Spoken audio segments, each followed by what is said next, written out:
Welcome back to another episode of Right Here in Mass. Joining me today is Desiree Washington. Des is a minority interior designer who owns Designs by Des Interiors, a family-based full-service design firm based in Mansfield. After working in the lighting design field for almost 7 years, after being an architecture grad at RPI, she gained unique experience in the design field. She founded DBDI 2 months prior to the pandemic and her first year of motherhood, which became the premise of her purpose. Des, welcome to the show. Thank you so much for having me, Ashley. I'm so excited. I'm so excited to have you here. For our listeners who are tuning in, I have Desiree's full bio linked in the show notes, so you'll be able to get the full breadth and width and depth of her incredible experience and career. But why don't you start off by giving us an overview of who you are and what you do at DBDI? Yeah, so I am the owner and founder interior designer at DBDI. I am literally the Des behind the name. And I went into interior design, it's been almost 5 years now.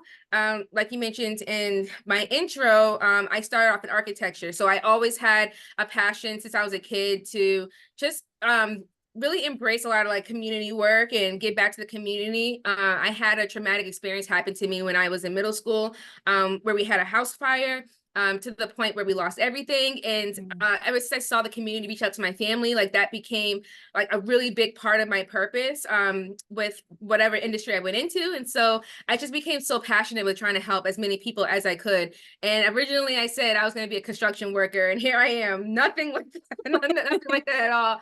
But I've always been very, very creative. And so I always just like loved just like coloring and writing and things like that. And they've always been a part of my passion. And so when I started the business, it became just a good outlet for me to not only give back, but also to just explore the design industry and what I could contribute going forward, and just be an example to other people who are looking to do something like this. And so I always wanted to also give back to my family as well. And so I had my family hop on board with me. It's been about 3 years now since they've been on board with me, and it's just a good thing to have, to be able to also give back to my kids as well, now that I have two instead of Yeah. one when I first started. I love that. So, I mentioned in your bio that you originally started in architecture. So, what was that transition of like transitioning out of architecture and into interior design? If there was any kind of moment that sparked that idea or passion from there? Yeah, so I always loved architecture, and when I was in high school, I did like community service work in the field of architecture, and I did love it, but I felt like when I was in college, I wanted to be a little bit more creative with with the field. And so when I graduated college, I did try and go into architecture, but at the time, we were experiencing that weird like time in the economy where a lot of people weren't hiring, and I applied to so many places. I mean, I was coming from a school in New York and then coming back home in Massachusetts, and I just kept on applying, and just didn't get anyone who wanted to work with me. And so I deviated into lighting design that year that I graduated. And when I originally wanted to do interior design, but I didn't know that's what it was called when I was in high school, because someone told me what I was trying to do is called interior architecture, and that is not the same thing at all. So it definitely was a lack of just education back then. And I feel like, interior design as an industry has come so far since then as well. A lot of people are now knowing what it is. And I think social media had a lot to do with that. But back then, I'm saying back then, I mean, this was back in 2008, but still, it was a different time period. And so when I figured out exactly what interior design was, I'm like, oh, it's exactly what I wanted to do all along. So now that I had the architecture background, I could just now bring it into the design field, interior design field, and be a little bit more creative and strategic with what I was already trying to do in the beginning. So I found Yes. my way back, back home. Yeah, I love that. And I love that you have that dual experience of architecture and interior design because as your clients well know that having that experience that you do, it shows that you're not just creating spaces that are pretty, like you're creating spaces that are functional because you have that architecture skill set and experience. And I think that's definitely a differentiator for you with being able to bring on all these different projects and whatnot. Absolutely. Yeah. And it also was helpful too, being that person that like if they get a floor plan or whatever it is, like I can literally be the person to help them understand it. Because it's one thing to just see a drawing and be like, oh yeah, I can kind of imagine what that looks like. But reading a drawing and understanding what it all is a whole nother thing. And so I'm just another spokesperson for my clients, because I am the one that literally can read all the things and understand what is being done. And I think it also helps me keep things at least like in-house when I'm doing designs too, because I do my own 3D modeling and things like that. And it just cuts out a lot of that miscommunication that can tend to happen between different professionals being involved and just so many players being involved. It's just good to have another person be able to understand all the things. So it Exactly. definitely helps. Yeah, that's amazing. And I know you mentioned that you had found your way into the lighting design field. So, what was that next step from there that made you realize that like you wanted to start your own firm? And then how did you actually get started with bringing this baby off the ground? Two babies actually, because Two you did babies, yeah. start. Yeah. I was about to say, which baby you're referring to? Yeah, so this is back in 2018. So no, actually no, 2019. So that's when the idea of Designs by Des became to be. And I really started figuring out that I wanted to do this full time when I became a homeowner and a new mom. And then I had my own overwhelm within the home. Like I felt like I didn't have full control over like just all the new toys and my whole new lifestyle, becoming a mom, and also working full time. And then I had the hybrid work style back then where I was working from home sometimes and then also going into Boston. And I just felt like so many other people were like in that same struggle with me. So I started sharing, just before I even started Design My Desk, I just started sharing what I was doing on social media, because I was just like, I need some accountability here. Like I figured out that I wanted to implement exactly what I teach all day long in my own home. And then I just gained so many people who were able to relate to that. And I loved sharing that, and I loved doing that. And so ever since then, I was like, oh, maybe this is actually like something I can build as a business. And so I started the business really literally in the heart of my living room. And it was just me being transparent and being like, this is what I teach, and here's me doing all the things. And then after a while, I started taking on just small little jobs doing like more home decor stuff, not necessarily interior design. And then COVID hit, right? Like COVID literally hit March of like just 3 months after I officially launched the business.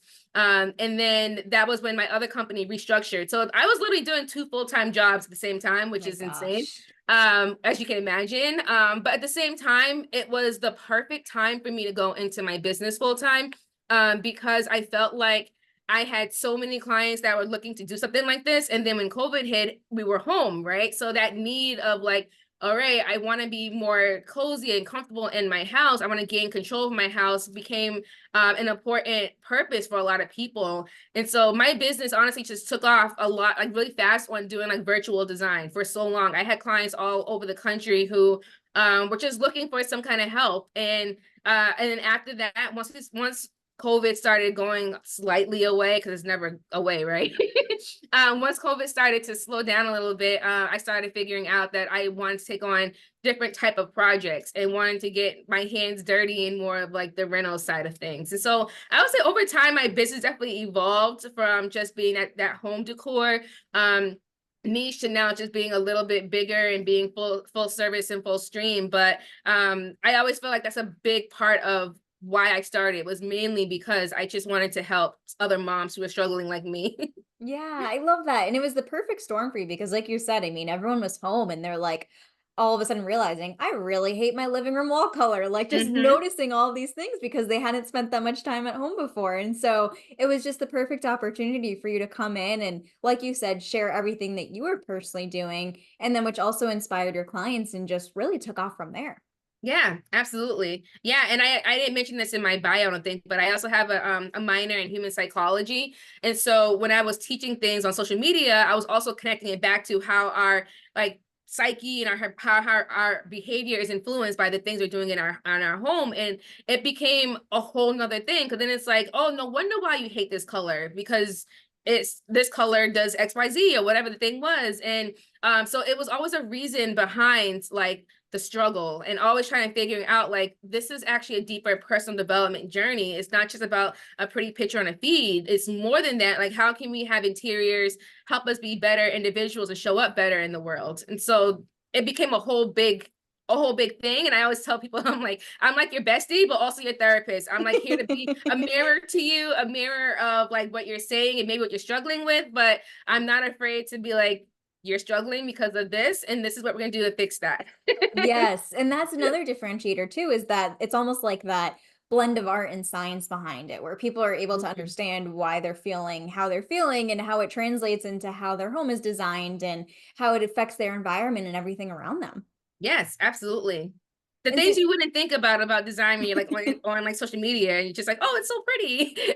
right. But And then then you you really come in start and you're living in like, it, and you're like, huh. yeah, exactly. You come in and you're like, there's a reason why you're feeling that way. Yep, exactly. It's funny. I remember I started off thinking that like I loved farmhouse because I loved following just that style on like HGTV and social media. And then I started literally living in that style. I'm like, man, why do I not love this?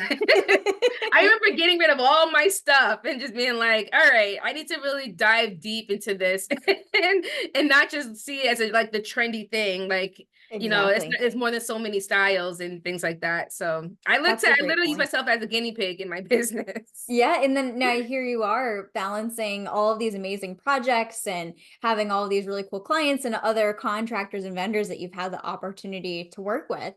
Hmm. So, as you continue to grow throughout the past 5 or so years of having your business, how do you balance having a busy business and then also having a busy family? Yeah. So it's not easy by any means. And people tell me all the time that I make it look like it's easy. And sometimes it's a compliment. And sometimes I'm like, oh man, I need to be more transparent, I guess. Because I don't want to get the wrong idea out there. But I always say there is no perfect balance. Like every Mhm. day it looks very different. And sometimes I'll tell myself, oh, I'm gonna do this today. And then that list goes out the window because I had to go, I don't know, pick up my son from school or whatever that case may be. And so I always try and say like the more flexible you can be within the schedules and the schedules of the home life and also the business life, the better. And knowing how to prioritize the things that are the most important thing has been really big for me. And Mhm. it's okay to not be perfect, but taking messy action is always my motto and how I can learn. I never try and be so rigid onto things, even though I'm a type A personality. And I'm like preaching to the choir here because I'm like, I need to take my own advice sometimes. But when you can actually get rid of that idea of like the perfect case scenario, the perfect day, it really helps in giving yourself grace. And I had to really give myself grace a lot and just realize you have a lot on your plate. Like it's Yeah. okay to just do 3 things today and then tomorrow do 5 things, whatever it is. And so I'm really big on just being flexible and also just holding myself accountable for the things that do need to get done, but also reaching out if I need help. And so whenever I need that help, I swallow my pride and say I can't do it all. I'm only one person, and it's okay to reach out for help. And so I have an amazing support system around me, and I know that that's a gift that a lot of people don't have, and a lot of moms don't have. But anytime that you can at least admit that you need the help, that's the first step. Because then when you try and do it yourself, it's easy to burn out. And I've experienced that, and it's not pretty. Oh my So, gosh, yeah. And what you just shared reminds me of a quote that I once heard that I think is so powerful. And it's the idea of asking for help isn't a sign of weakness, it's a sign of strength because you know absolutely. when you've hit your limit and you know that you can't do it all. And that's when you're turning to other people or other channels to help you achieve what you're looking to set out to achieve and knowing that you're bringing in the tools and resources and whatever it might be to help you get there. Yeah, no, that is so true. And I know that you Yeah. also, along with that, have other contractors and vendors that you partner with on various projects. And so I'd love to hear more about how you've built your network, or what I call kind of like a strategic partnership network of being able to find those people that you can refer to clients and bring into projects and trust and all of that good stuff. Yeah, so I would joke about this because I am definitely not the best at this. I'm also like an introvert, which like people always shock when I say that because I'm always so like outgoing and things like that. But how I have found the best way to do it is that I really try and get involved as much as I can. So I mean, I'm in organizations, I go to events. I always talk to people and say, hey, I see you just did this. Like, who did you work with? Who do you love? And I reach out to that company, I meet with those people. I think it's so important to establish those relationships, because if you're working with someone that is not the same work style as you, it can just make the job so much harder. And so I also want to be able to support other businesses that have the same mission and ideal that I do as well. There's so many small businesses out there. But it does come down to like how passionate they also are with what they're doing too. And I always try and support as many small businesses as I can, whether it's in my area and even out beyond my area. But I would say it's definitely networking, and those events have truly helped build those relationships. Yeah, and you nailed it in terms of being able to find the right people. Because that's one thing too, is that when you bring in someone to help with a client project, like you're placing a lot of trust in them, and you want to ensure that they can follow through on what they're promising and what they're going to deliver to the client. So you made a really great point about working with people who are very closely aligned with you and really having that same mindset and those same goals. Right, absolutely. Yeah, and then that way it's a two-way street, right? Like if they love working with you, then they'll refer people to you and vice versa. And so it becomes like a mini family in a way. Yeah, absolutely. And that's what's so fun about business, I feel like, is that you get these people that you just become so close with, and you kind of stop looking at them as like just a colleague or just a client, and you view them as a friend because you just worked so closely Yes. together and have had so many great experiences together. Yeah, absolutely. And I always try and like tag those businesses on all my socials as well, because it's not easy you know, getting yourself out there, especially when you're a small business. And I mean, I'm very small. Like I don't even have a lot of employees, but I mean, I love being able to create content and being like, this person did this with me, and then they get the recognition, and then they get that on their in their network as well. And so I'm very proactive with trying to do that. And that's how I also get like more networks as well, is that if someone if I'm tagging a painter, for example, and there's another painter that's following them, then they reach out to me and be like, hey, by the way, I saw your reel and whatever, like I would love to work with you. And then it's just like an ongoing thing. So that's been super helpful. Thank goodness for social media. Oh my That's a gosh. good part of social media. Very true. Very true. There's a good and a bad side. Yes, absolutely. Yeah, I love that though. And you mentioned that with DBDI that you have really kind of transformed into focusing a lot on like home renovation projects. And so I'd love to hear where you see your company kind of growing in the next few months and even the next year, and some exciting things that you might have brewing up. Yeah, so I've done like smaller renovation projects to like kind of get my feet wet. So like don't think about like the big overhaul kind of thing. I'm not on that level yet, but in the next year I do see myself doing some smaller rental things. Like I do love working on kitchens as much as like some interior designers like, oh, those are like the painful areas of the home a lot of times, because there's just so many moving parts. But I honestly feel like the kitchen is one of the most important spaces in the home. And Mhm. I love residential renovations. Like I don't do a lot of commercial work, so resi has been my jam. But I do want to do more jobs like that where I can explore just a lot more of like taking down all the cabinets and like really starting from scratch, because a lot of the times I've been just like working with a lot of what the client has, like, you know, changing paint and lighting and little things like that, but not the full overhaul. So I feel like that's my next big step, is being like, all right, let's take on that reno that's not the prettiest thing. And Yeah. I probably will change my mind after that and be like, all right, I hate this, I'm going back. Yeah. See, but that's how you find out. You dip your toes in the water and then you're like, actually, I'm not sure if this Yep. is for me. Yep, exactly. I'm gonna be shooting myself in the foot with this. But I have done like a bathroom where it was complete gut out. And I mean, I love bathrooms too, but I feel like the kitchen is more so where a lot of people spend their time as a family. And Mhm. it's just a space that I'm really passionate about. Kitchens and bedrooms are like my two go-tos. And so I feel like those are the two next big projects I want to take on for next year. Oh, those sound fun. Thinking about other rooms in someone's house, we do have, I'd say most of our listeners are either fully remote workers or hybrid. And so, especially with the pandemic, I noticed, so you probably saw this even more, a lot of people are putting a lot of effort and thought into their home offices. And so, from an Mm. interior design standpoint, do you have any tips or recommendations for people who are remote workers who are looking at their space and being like, you know what, I really could change some things about this? Yeah, absolutely. I mean, I'm living this right now. I have, even though we have an office, but I do work from home most of the time. And I'm actually like in my dining room as we speak. You would never know it's my dining room.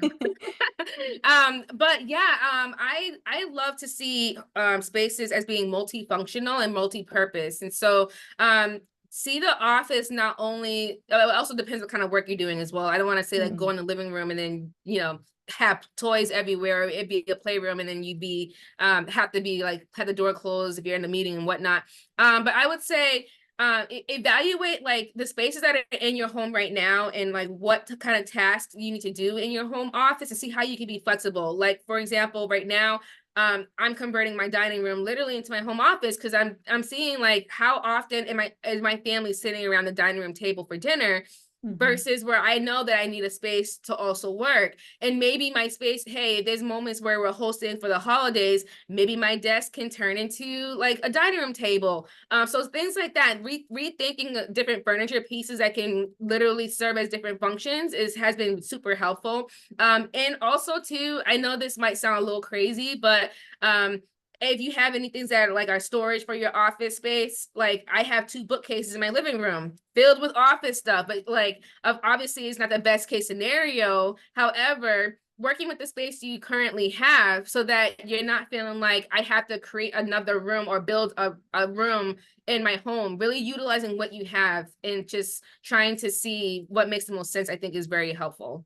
Yes, and oh my gosh, you said something that was brilliant that I would have never even thought of, and it's the idea of finding like multi-purpose furniture pieces, like finding a desk that can turn into a dining room table. Because you're right. I mean, I feel the same way about my dining room. My fiance and I have used it maybe 4 times, and we've been here 3 years, and so it's like thinking Hmm. about ways to make the most out of the spaces that you already have, rather than trying to add on something new or go through all of these extensive changes. Yeah, absolutely. I mean, I'm even thinking about putting like 2 barn doors over my 2 walkways going into my dining room because I realized that hey, I have conference calls but I also have 2 kids. And so like I Yeah. do understand that I need to have an enclosed space. So yeah, thinking like things like that are much more affordable than like literally doing a whole addition onto your home or renovating a whole room. Like those little upgrades, they can be flexible. You can even have them open when you're using the room for something else. Like that's honestly been the easiest way that I have transitioned into just working from home. So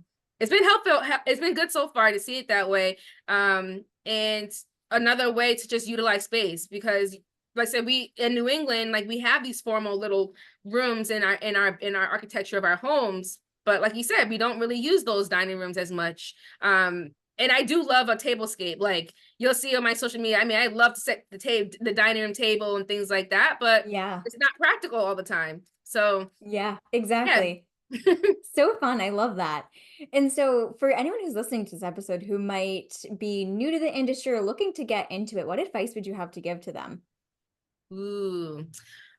So my first advice would be, if you're looking to get into the interior design industry in particular, um, I would say follow like how I really pretty much got into it. Like see how you feel about doing things in your own home first before trying to go out and do it in someone else's home.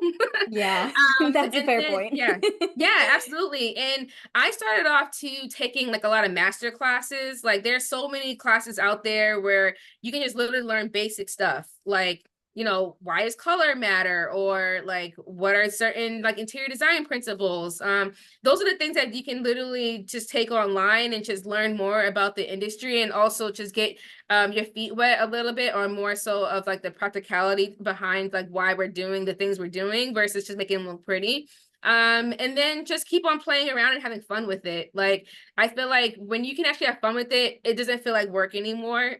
For me, it doesn't feel like work at all. Like I literally just go out and I play around with things. Like people come over my house all the time and things change all the time in my house. I literally use my house as like my palette. But yeah, doing things like that, and then building on social media, like seeing how people are responding to certain things, and following those accounts that inspire you. Have fun creating those Pinterest boards and mood boards, because we do that all the time. And it's very simple to do that, and you can play with those ideas and see like what style you love, and they're like practical things that you can start doing like just on your own time. Absolutely. And I love the suggestion that you brought up of trying within your own home first or trying on like a really small scale just to make sure that it's something you're actually passionate about and really see yourself kind of continuing. So that way you don't kind of Mhm. go through all this time and energy and effort just to realize, you know what, this might Yeah. not be the best fit for me. And I think that's really great advice for any industry or any career, really. Yeah, no, it really is. And I feel like that's one of the things that unfortunately happens when like we're like 18 and we have to choose our careers and like spend all the money going to college, and then you realize like, oh man, now I don't like this degree that I have. Like if we would Exactly. have like went back and just like tried to get our feet wet a little bit differently, or do internships or whatever the case may be, like I think it would definitely help cut down on just the wasted degrees that that are sitting around in so many people's offices or whatever. Absolutely. I agree with that. And so, as of the time of this recording, it's the beginning of September. What would you say are kind of like the top trends that you're seeing in interior design? Fall decor. Oh my gosh, yes, the best. It's so funny. I like you literally see the switch when it happens. Like all of a sudden, it's like here comes all the fall colors, and like all the like fall content starts to arise. I feel like in August. Oh my gosh, yes. Yep, but I actually just shared not that long ago that like seeing the seasons throughout home decor and even interior design as not necessarily like always going for those like typical like colors. Like we always know like okay, fall is always that orange or like that brown or maroon, like 'cause those are like the things that are associated with the season. But there's other ways of also bringing in like the warm and coziness that comes with the crisp air we feel outside. Like there's ways of bringing in like all the throw pillows come out, or even thinking about like different like fabrics that you're bringing into the space, like things like that. Are always timeless, and that you can always keep all season round. It's not necessarily you have to do a whole overhaul Yeah, for fall. But I am loving that more people are embracing color. I feel like for so long we went with like the whole neutral palette. It was the safe way to go. And I have nothing against like the neutral decor or anything like that. I think that it was a trend that was just around for just so long because we saw it so much. But now I am seeing more people playing with patterns and wallpaper and really being really creative in their spaces. And I think the more creative we can be, the more that our spaces feel more like us, and it gives us yes, and more character versus just following a trend and then that trend going away. And I think that when your home feels more like you, it serves you more, and you're more proud to say like, yeah, this is mine, and I'm proud of I'm proud that I created this within my home. And so I really exactly. try and encourage that. Oh, I love that. Just having people really embrace their uniqueness and their own individuality and being able to reflect Mhm. that within their environment and the spot where they spend most of their time, which is their home. Yes, exactly.